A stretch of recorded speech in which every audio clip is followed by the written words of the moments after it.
This is not a story of discovery. It is the story of those who paid for it with their bodies, of those whose pain was deemed acceptable in the name of progress. This is the history of gynecology without anesthesia on enslaved women. Welcome to AI-nimation. Don't forget to like and subscribe. In the 19th century, medicine was changing. Doctors experimented, documented, refined. They spoke of breakthroughs and safer futures. But progress was never neutral. For some, it arrived gently. For enslaved Black women, it arrived as restraint, incision, and silence. Their pain was not a tragedy. It was a resource. Enslaved women lived in a world where ownership extended beyond labor. Their bodies could be worked, examined, violated, and altered without permission. Pregnancy could be forced. Sexual abuse ignored. Medical experimentation justified.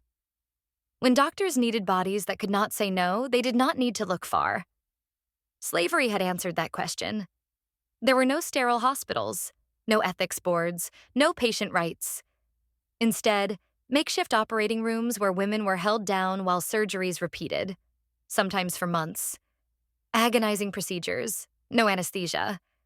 Not because relief was impossible, but because it was unnecessary. For them. A lie circulated.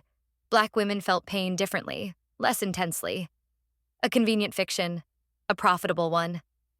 Science did not challenge it. It relied on it. History remembered the doctor's name. It carved him into textbooks and monuments. The women survived only as fragments in notes. Not patients, but subjects. They were cut, stitched, reopened, examined again and again. Resistance punished. Endurance demanded. By the mid-1840s, anesthesia existed. Ether could ease pain, but it was not extended to everyone. Cost mattered. Convenience mattered. Status mattered. Acknowledging their pain would have meant acknowledging their humanity, but that line was never crossed. When similar surgeries were performed on white women, conditions changed. Hospitals replaced homes. Anesthesia replaced restraint. Patients replaced property. Same procedures, same knowledge, different care. The contrast speaks louder than any defense ever written. The techniques became celebrated breakthroughs. Careers built, reputations cemented.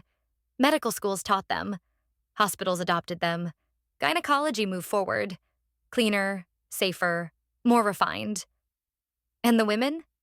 They returned to enslavement, to labor, to lives forever altered. No compensation, no memorial. History moved on without them. This story is not buried in the past. Its consequences persist. Pain still dismissed.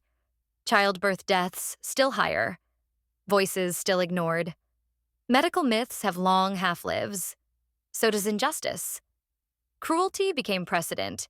Experimentation became habit. This is not a rejection of medicine.